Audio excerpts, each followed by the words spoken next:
there's a tendency for some of these guys in Silicon Valley, and they're mostly guys, not all, but there's a tendency on their part to think that, they've invented the wheel, that everything starts with like their brain. And so I wanted to show that there's a longer history to things like this. So I went back to the 1950s and the 1960s and the 1970s and found, especially in the 1960s and 70s, a lot of efforts to do very similar kinds of things, right? Panic about demographic collapse, panic about ecological devastation, panic about monetary collapse, and that we need to escape and build little private gated communities in other parts of the world and start our own new countries.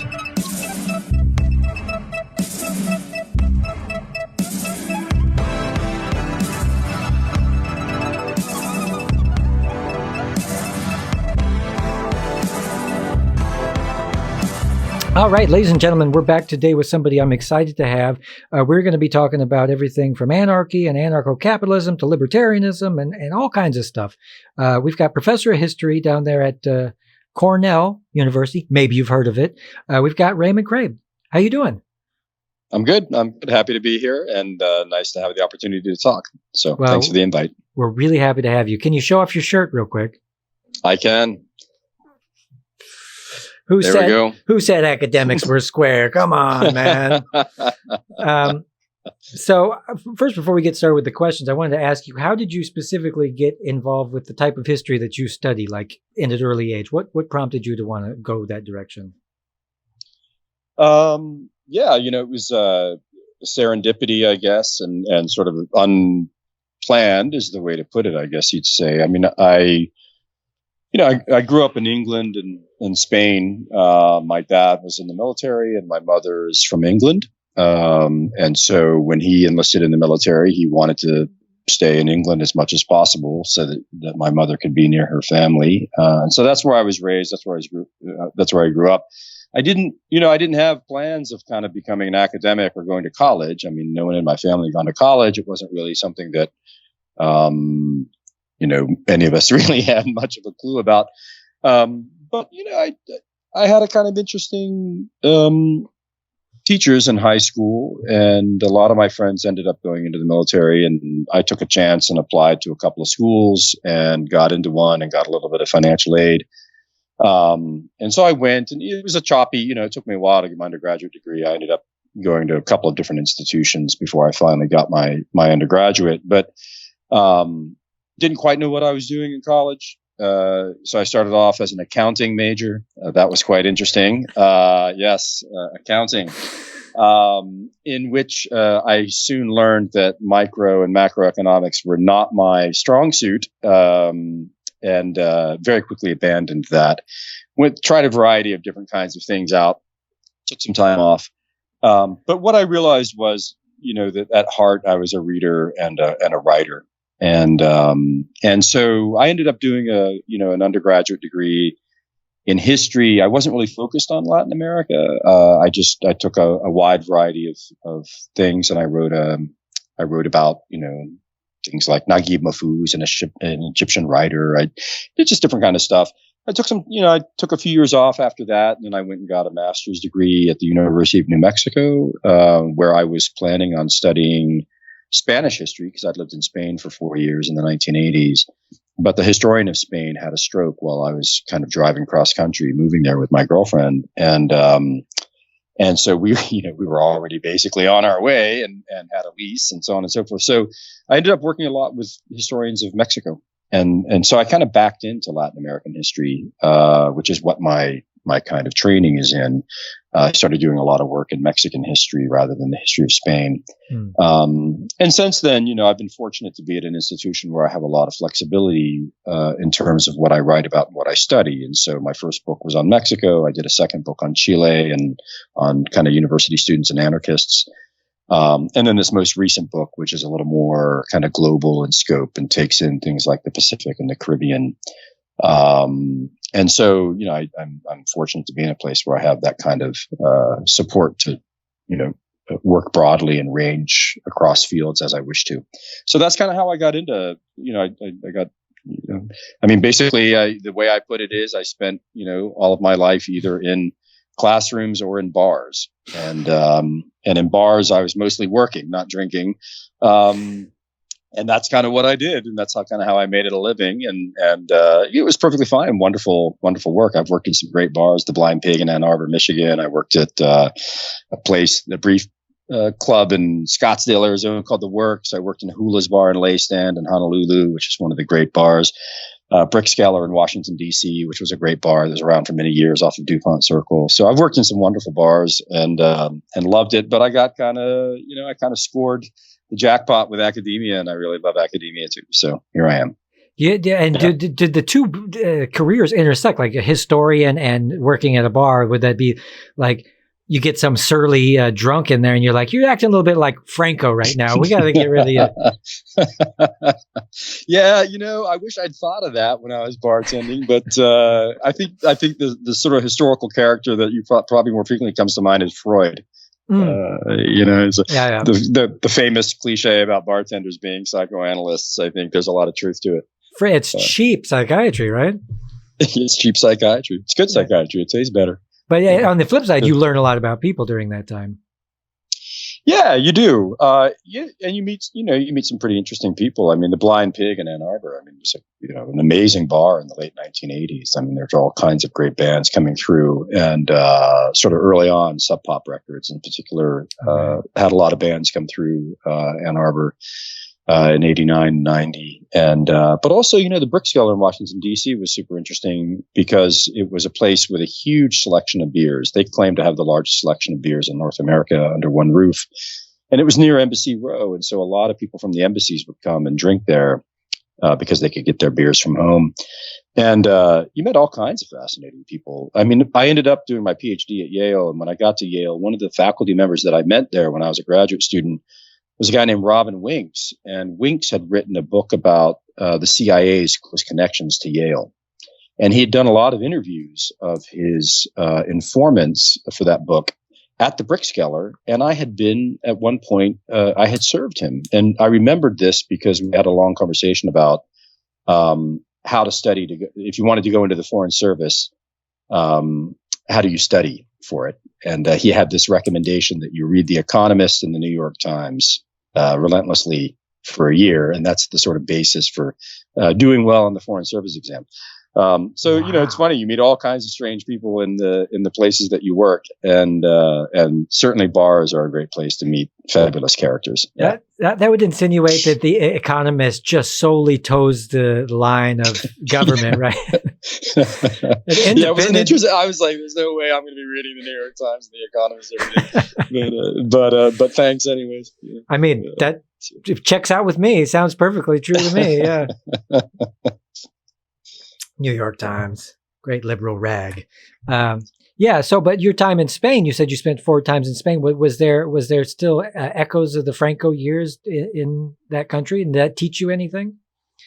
So I lived in Spain from 1980 to 1983. And then I was a teenager. I was 13, 14, 15. And then I went back in 1986 and 87 when I was 19 at that point.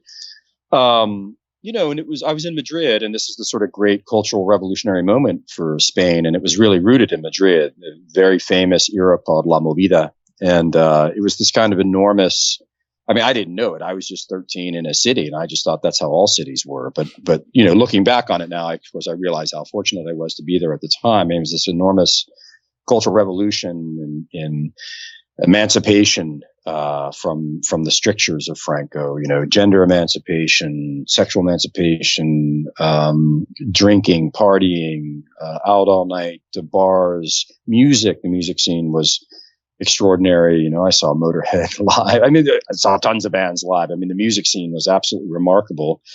And there's a kind of whole rock, punk, Teddy Boy, all these kinds of different scenes growing up. And so the echoes of Franco were there. There was the attempted coup in 1981. And you still had supporters of Franco kind of roaming the streets looking to pick fights with rock and rollers or with hippies or things like this. It was an era in which, sort of the memories of Franco were there, and very resonant. I mean, the main thoroughfare through Madrid was still called Generalissimo after Franco, and they had just, I think, changed the name of it in 82 or 83 maybe. So still, there was still that kind of he was very in the air, still there. Yeah. So was that the first time that kind of anarchy started to slip into your mind as a thing that was cool and interesting, or did that come with punk rock? Or I think to some degree, I don't know in some sense about when. I mean, the most vivid memory I have of thinking about anarchism was I guess I must have been about 12 or so. And we briefly moved back to England to live with my grandmother. And I remember we went into Northampton one day, and I just remember seeing, this punk with I am the Antichrist on the back of his jacket and a big old mohawk and a giant, anarchist symbol on his shirt. And, just the kind of in your face aspect of that for a 12-year-old is of course really wonderful. And so that's where I first, I guess that's a kind of cultural interest at some point, but I got interested intellectually later, especially around 1999 with the WTO protests in Seattle and the ways in which the media kind of just dismissed young people's politics in a very kind of paternalistic and insulting way. And I found it quite frustrating. It seems to me that you want to try to make sense of young people's politics, not just put them down because they're not necessarily articulating something coherently in the way you want it to into a microphone in the midst of a protest. And so that's where I got, I'd say more intellectually interested. And then I was also studying at Yale. One of my teachers was Jim Scott, who's someone who writes a lot about, had always written a lot about sort of anarchist politics, but had never really kind of called it anarchism. And then eventually, the past decade or two now, he's really written more explicitly on kind of anarchist politics as well. So, and he was he was quite influential on me too. Yeah. And how did the institution reflect these kind of values? Obviously, anarchy is not really conducive to a lot of the institutional education standards, right? Yeah, I mean, I think that anarchist politics, it has a variety of kinds of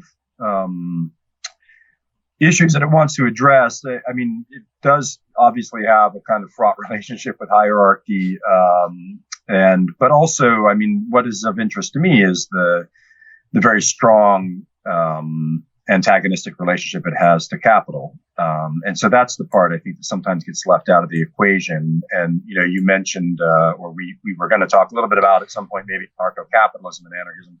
But I think that's the kind of, the important thing to keep in mind is that with something like Anarcho-Capitalism, which is a term I don't necessarily like very much, but it's a term designating people, right, who are really, either anti-government or want government to only protect their property. So military, police, patent law, things like this.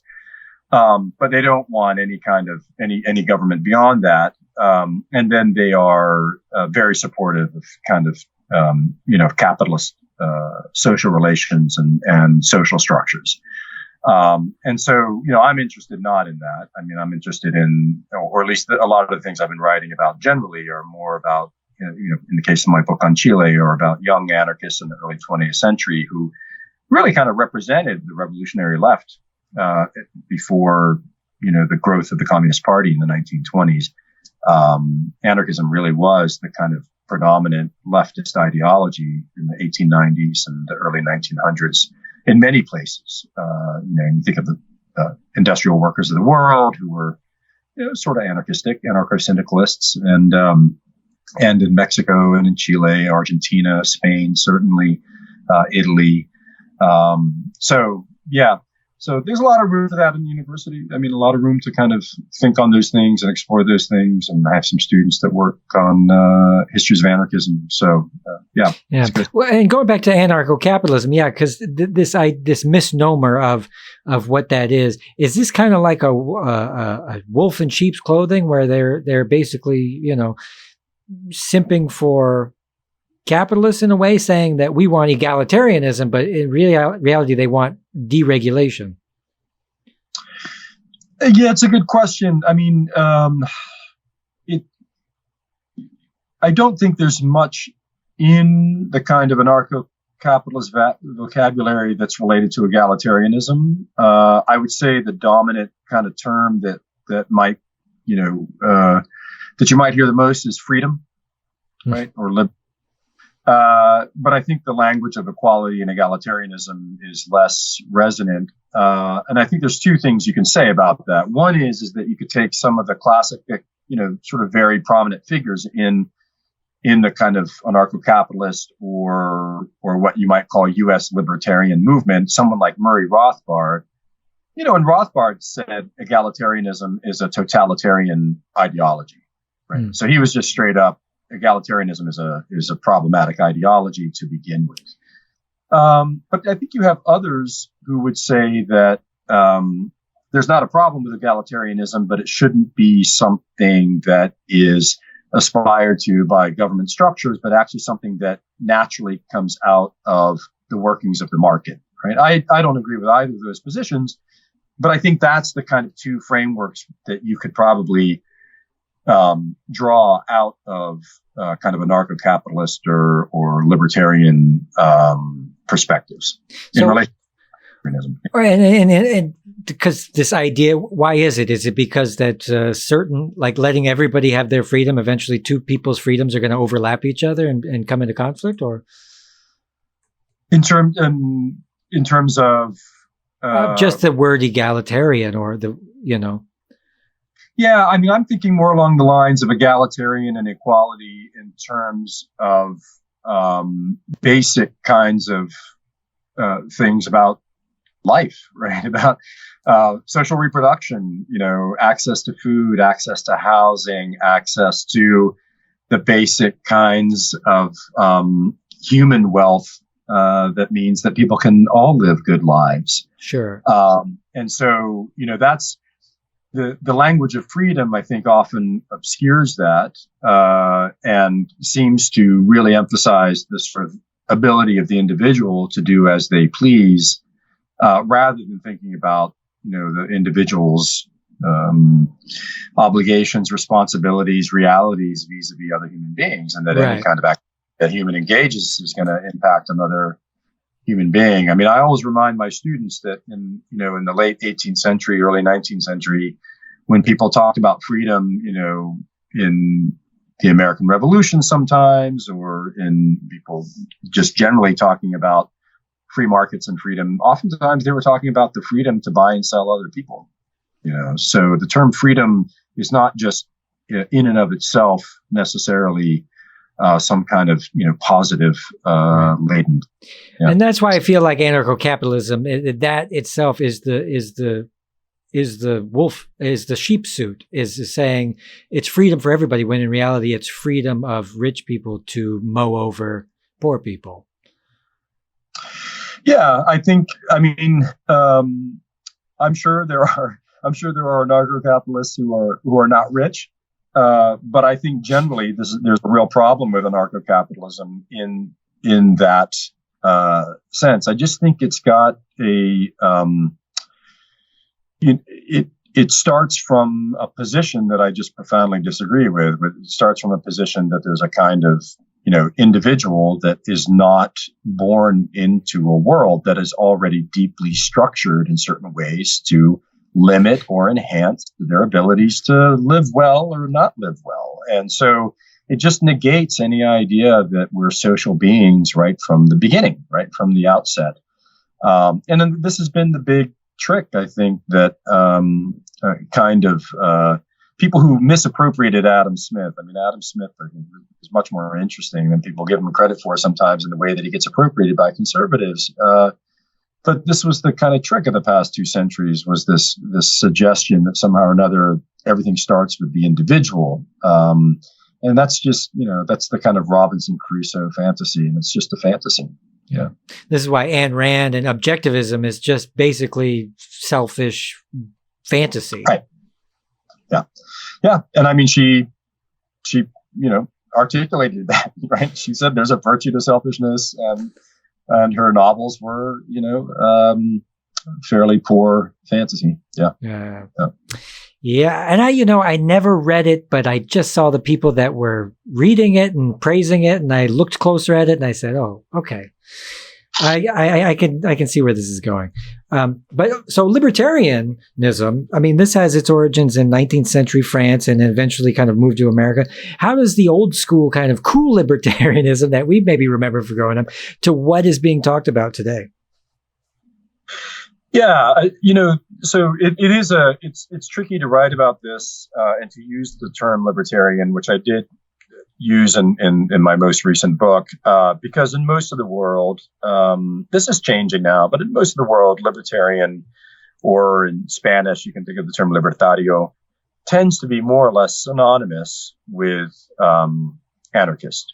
So at some level, against certain kinds of hierarchy, against authority, but also socialist, against capitalist kinds of forms of relation, because capitalism is another form of hierarchy.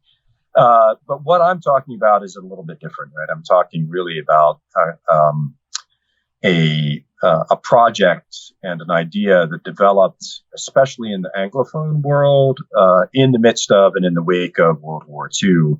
And that is more or less synonymous with anarcho-capitalism, or to some degree is a kind of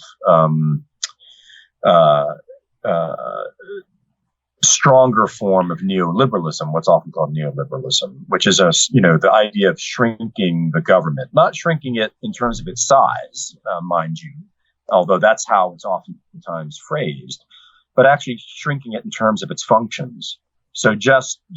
The government should only have, for example, this is often a pretty common refrain amongst the kind of libertarian or neoliberal set, which is that government should essentially protect private property rights. It should protect you from direct acts of violence, and it should protect you from fraud, right?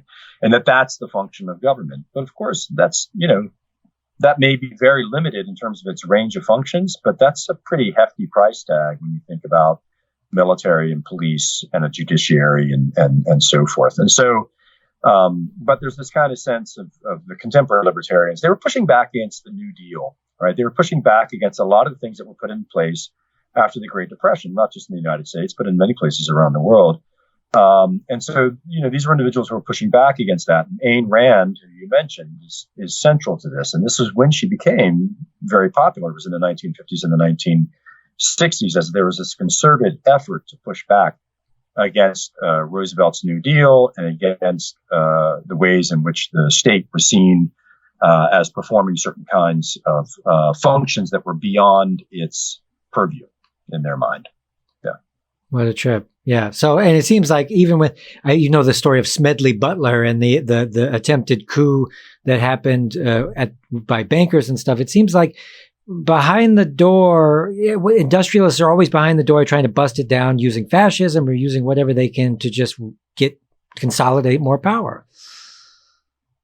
Well, there's certainly I don't like to think conspiratorially, but there certainly is a kind of elective affinity amongst groups of industrialists and big business owners and the like. I mean, we're seeing this in recent years, of course, with a kind of concerted effort to really take over spaces on university campuses, right, and to have things like a von Mises Institute, and to have to introduce or to find spaces where ideas about free trade and the market and free enterprise and so forth can bubble away without necessarily being critiqued. I mean, they're already there. It's not like economics departments are sort of filled with raging Marxists or something these days. But for some reason, there is this effort on university campuses, but you also saw in the 1950s and the 1960s, right, these concerted efforts to create think tanks that would promote ideas around free enterprise and free markets and the like. So, the Enterprise Institute, Heritage Foundation, eventually the Cato Institute, or you can think about the University of Chicago and its training of the so-called Chicago boys, who would become so important in the radical restructuring of Chile's economy after its military coup d'etat in 1973, which I'll remind your listeners, the 50th anniversary of that coup d'etat is this year, this September 11th. Yeah. Yeah. And we're lucky that there's a guy in there right now. He's trying his hardest to undo all the damage, but at the same time, there's still a lot of tension there. And this is, again, America and the CIA, thanks a lot for all your help and all your interventions, really creating stability everywhere you go. Well, Boric is, it's different. It comes out of the autonomous left in Chile. I mean, it's really quite extraordinary the past 20 years in Chile. I mean, this has been a real kind of revolution driven by young people. There was what was known as the Revolución de los Pingüinos, right? The Penguin Revolution, 2006, because the school students, the outfits they wore, they looked a little bit like penguins. It's a reminder that this is not just university students. These were high school students as well, who were really in the front lines of kind of organizing, occupying the spaces of their schools, a lot of support from neighborhood associations and parents, and really, calling to task this neoliberal model that was still in place, even though Pinochet left power in 1988 and then, of course, was arrested in 1998. So, you have a whole generation of young people who their struggle was not the struggle for historical memory, right? To ensure that the violence and the atrocities of the coup d'etat and all of the people who were disappeared and exiled were not forgotten. Their struggle now, they're another generation, right? They're a newer generation, and their struggle is to overturn the neoliberal model that was forcibly imposed upon them, right? It's an anti-democratic imposition.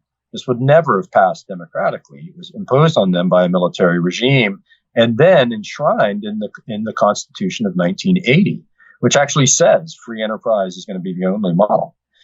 And so that's the effort now, is to rewrite that Constitution. But a lot of the really extraordinary political momentum in recent years has come from younger people. Boric, who's now president, came out of that. There's a very prominent member of his cabinet, Camilo Vallejo, who was one of the leaders of the student movement, and the kind of insurgencies in 2011 that really put a lot of these things on the forefront of people's mind. And then most recently in 2019, you had the social uprising around the raising of the prices of metro fares, which just exploded into a much wider conversation. So it's true, the constitutional process, the constitutional rewriting process has been difficult. It's now underway again. It failed last time. It didn't pass. And it's now being rewritten again. There's now a kind of constituent, there's now an assembly that's been put together to work on it again. So we'll see what happens. But it's a anytime the people get together and decide to go at their own guy, I just am exhilarated. It really, it just fills me with some kind of joy. So, but honestly, this might be a non sequitur, but in your professional opinion, what do you think? And a lot of people may know the answer to this already, but what is the reason why we feel compelled to go into countries that elect socialist governments and then try to destabilize them, neutralize them, and put in our own guy? What, in your, studies, what do you think? Well, I think, it varies from place to place. I'll limit myself to Latin America for now. So in the 1950s, I mean, of course, the CIA was experimenting with fomenting coups and overturning governments. And so Mossadegh in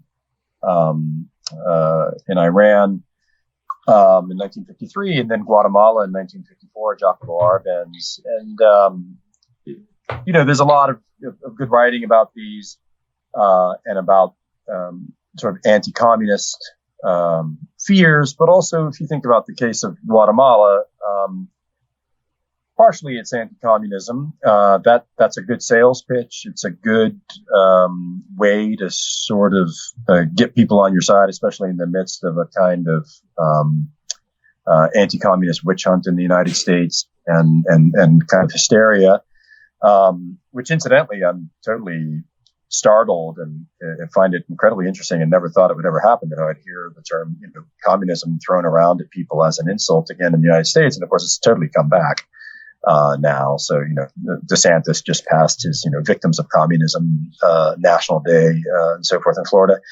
But the other thing, of course, was United Fruit Company. And so United Fruit Company was one of the largest, if not the largest landholder in Guatemala in the 1950s. One of the people on its board was one of the Foster Dulles brothers, and his other brother was the head of the CIA at the time. And, and United Fruit was going to be, they weren't going to be expropriated, but they were going to have some of their properties that they weren't putting into production were going to be taken and nationalized, and then they would be reimbursed according to their own tax returns. And they had been, of course, cheating on their tax returns, and so they were not going to be reimbursed according to the amount of money that they would have wanted to have received. And so this was part of that impetus to support a coup as well. The 1970s, now the coup in Chile, is a little different. I mean, here what you have is a democratically elected socialist head of state, Marxist head of state, Salvador Allende. Someone who had run for office repeatedly, and the CIA had spent a lot of money bankrolling his opponents in 1958 and 1964. And then he wins in 1970. And part of what he's looking to do is follow what he calls a Chilean path to socialism, which is a democratic parliamentary path to socialism. So not Castroism, right? Not Cuban Revolution. That's enormously threatening from the perspective of Nixon and Kissinger, the idea that you could have the elected government, follow and be successful at a path towards socialism. And so the interesting thing here is that they didn't want this to succeed at all because it didn't look like Castro, right?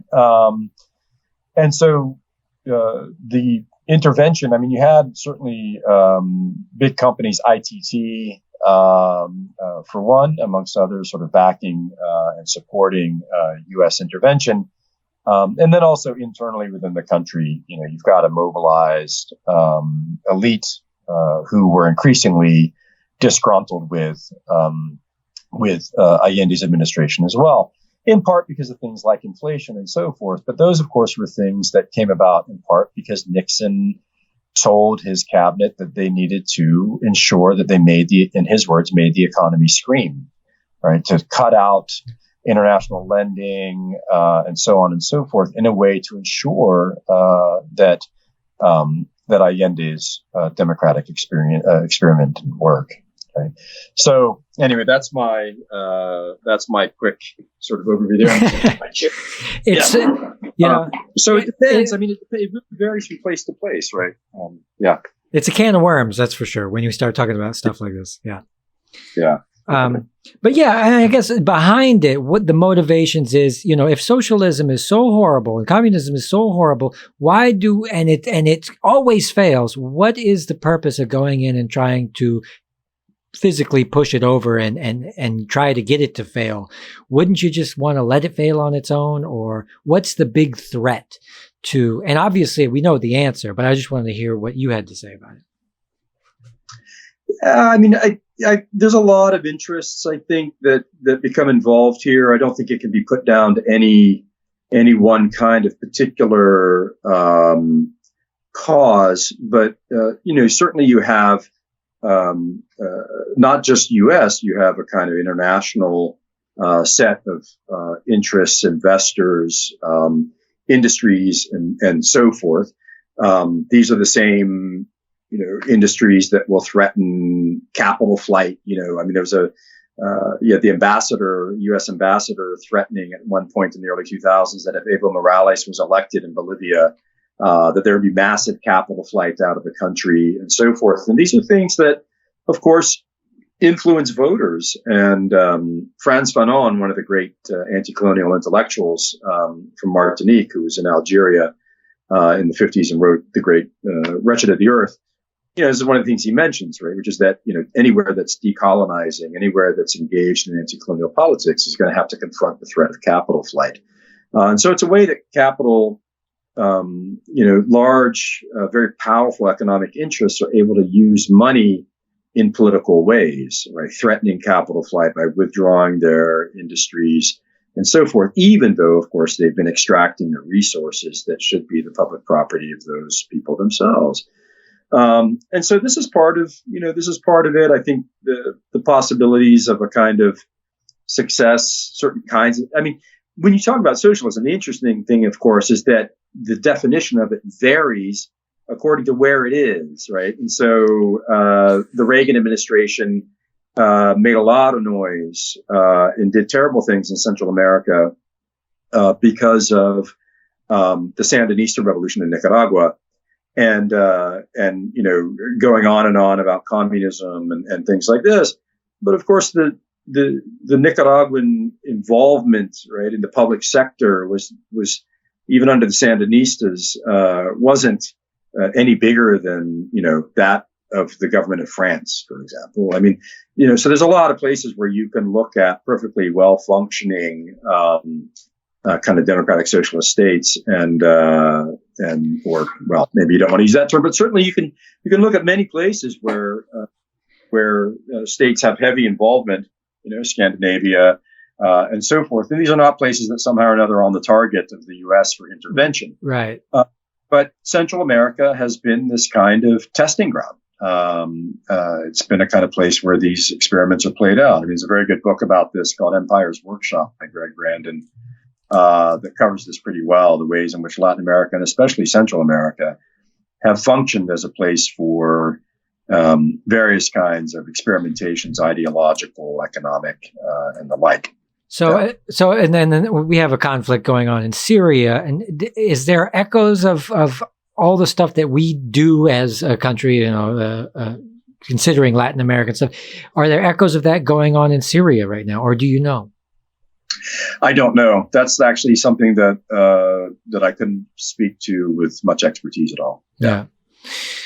We'll find out, I guess. So also, you've kind of been listening to Libertarian. You study all these different kind of economic and political models. Have you heard of the Dark Enlightenment? Yeah. So the Dark Enlightenment is it's something that gets associated with and is associated with some of the figures that I look at that are in, quote unquote, libertarian circles. Certainly, going back to say 2005 or the early 2000s and up to today. Basically, as I understand it, the Dark Enlightenment, or what's sometimes called neo-reactionary politics, is a kind of philosophical, political position and argument and set of theories that builds on the idea that democracy and freedom, right, there's that word again, aren't compatible. And that democracy is a kind of problematic political kind of position and the like. And so there's, it's associated with, there's a couple of people who kind of coined the terms that that your listeners might be familiar with, but one is Curtis Yarvin. He blogged under the name of Mencius Moldbug. There's Nick Land, who was a philosopher based at Warwick University in the UK, and wrote about things like accelerationism, and a lot of this was trying to think about how one, with all of these various efforts to sort of get past the kind of capitalist world system, and so many of them having failed, what were the kind of remaining options? And so, people could start from one kind of aspiration and end up in a very strange place when it all came out in the end. But some of the, there's a German-American philosopher, Hans Hermann Hoppe, who also is sort of in this vein and is a self-described anarcho-capitalist.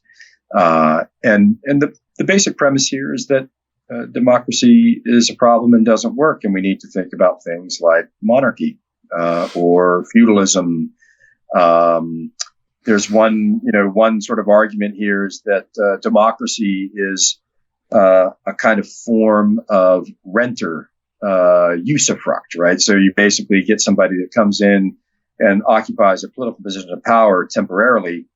And so their inclination is just to kind of use that position and get as much out of it as they possibly can that's valuable to them over the course of 4 or 6 or 8 or 12 years.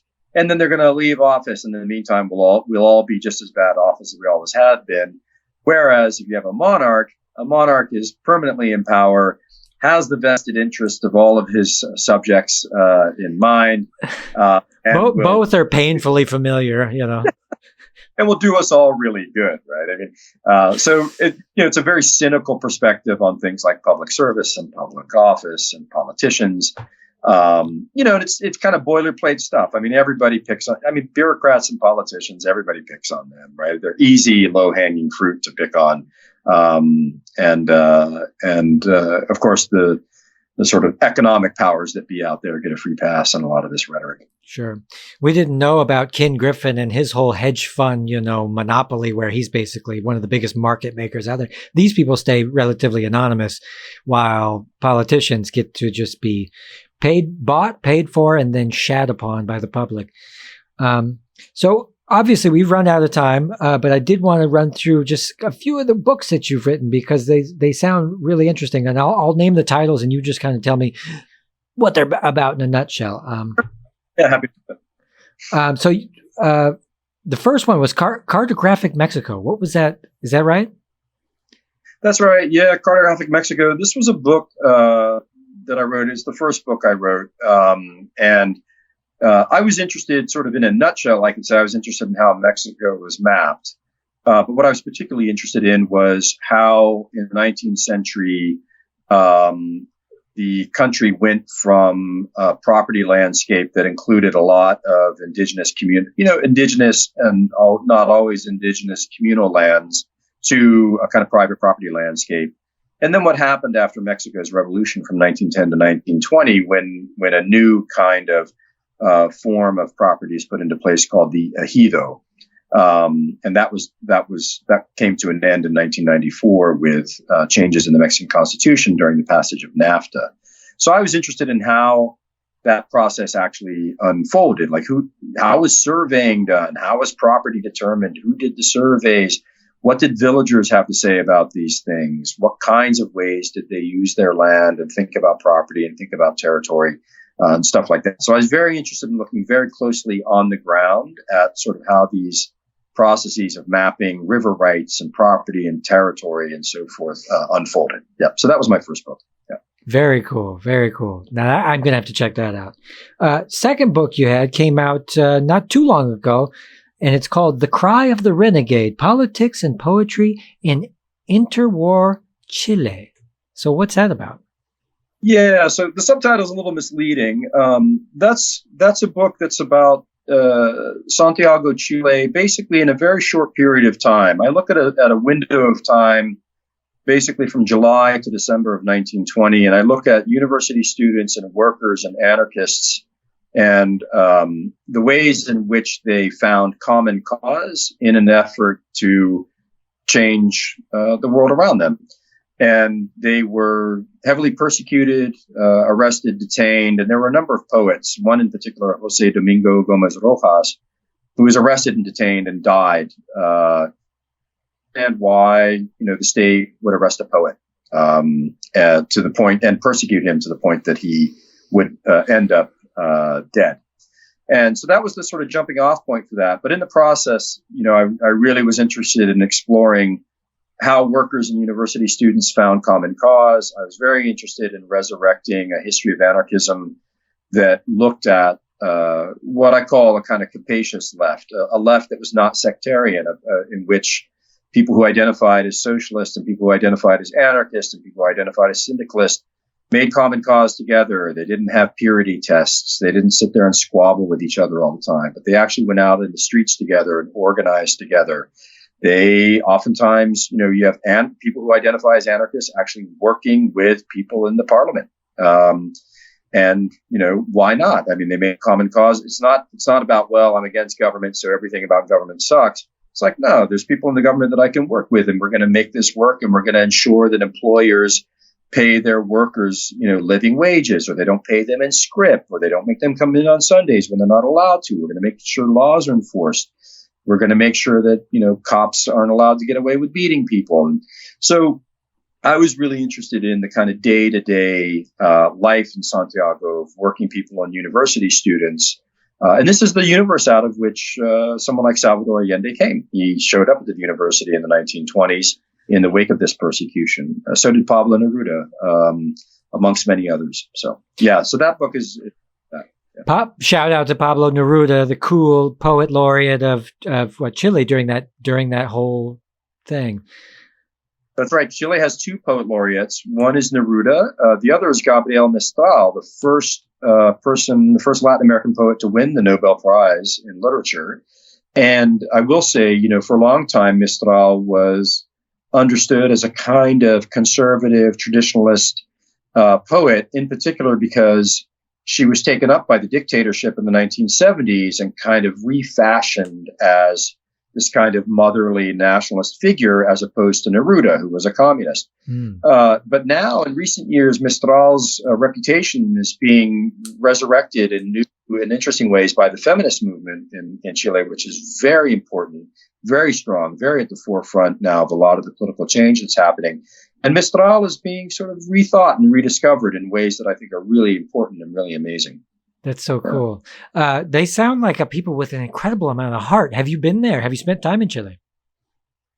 Yeah, I've been working there since 2007 on the book that I was working on, and also doing some translations of poetry and things like this. And then, I should be getting back there this summer. I was supposed to go back, but the pandemic hit, and so I haven't been able to get back to archives and things like this. But my hope now is this summer to get back there and start some new stuff. So we'll see. That's awesome. You're so awesome. Okay. And the last book that you wrote is very recent. It's called Adventure-Capitalism, A History of Libertarian Exit from the Era of Decolonization to the Digital Age. So this is a long title. Tell me what it's about. Yeah, it is a long title. So this is, this was a little rabbit hole that I went down, and this is why I got, sort of interested in thinking about libertarians and anarcho-capitalism. I was just, I became interested in some of these recent experiments that had seemed to pop up coming out of Silicon Valley. So people talking about, Milton Friedman, the neoliberal economist from the University of Chicago, his grandson. His grandson Patrick Friedman has been talking about building, private floating communities on the high seas and things like this. There's been a lot of these ideas about exiting the nation state and building these private communities. And so I was a little bit interested in these things because it seemed to me that there were things about them that were quite problematic and that didn't sound very appealing. And again, questions of things like equality and what's going to happen to all the people that get left behind that need those tax dollars and so forth to build a decent society for everybody. So I started looking at that, and I got interested in the kind of deeper history of it. There's a tendency for some of these guys in Silicon Valley, and they're mostly guys, not all, but there's a tendency on their part to think that, they've invented the wheel, that everything starts with like their brain. And so I wanted to show that there's a longer history to things like this. So I went back to the 1950s and the 1960s and the 1970s and found, especially in the 1960s and 70s, a lot of efforts to do very similar kinds of things, right? Panic about demographic collapse, panic about ecological devastation, panic about monetary collapse, and that we need to escape and build little private gated communities in other parts of the world and start our own new countries. So this book is about people trying to start new countries. but mostly from a position in which government is seen as not a good thing. At some point, wouldn't you say, like, yeah, go ahead and do it, and then that's the sooner you'll find out that we are a community. Like, who's going to grow your food? Who's going to shine your shoes? Right. Like, what do you think? Let them go. Yeah, the basic questions of social reproduction, right? I mean, labor. I mean, one of the things that was quite extraordinary to me in working on this was to find a kind of a book by Jules Verne that isn't very well known, right? So, Journey to the Center of the Earth and Around the World in 180 Days, 20,000 Leagues Under the Sea. He did a book in 1895 called The Self-Propelled Island. And the premise of this was an artificial island that floated around the Pacific, populated only by bickering billionaires. And all I could think of to myself was Verne, the dude must have been a time traveler. Yeah. I mean, it's totally extraordinary. The book even begins in San Francisco. I mean, I'm just like, how crazy is that from 1895? So, but, it's interesting because what that he writes about in that book is that the residents of this floating island import labor, right? So labor has to come in and do work, and then they have to leave at the end of the day, a kind of a sundown law. And of course, this is a huge problem for an organization like the Seasteading Institute, which is how do you deal with labor costs when you're way, way, way, way out on the open ocean, because that's the only space that's not sovereign national territory. And then, of course, you got the extreme versions of this, which are Elon Musk going to Mars and Richard Branson and Jeff Bezos going to the moon and this kind of stuff. Right? That's the kind of extreme version of this stuff. But there's a lot of these plans afoot, on planet Earth right now. Honduras, Puerto Rico, El Salvador, the Southwest Pacific, and Vanuatu, and elsewhere. And a lot of it involves cryptocurrency and stuff like this. Yeah. So I strongly urge your listeners to kind of keep their eyes peeled for this stuff and to look at it with a very critical eye. Yeah. That's so funny you mentioned that. Look, you have to, I know you got to go. You got to come back. You got to come back and do this in a month or next month. This was too much fun. I still have tons of questions. I don't think we're ever going to be able to get to.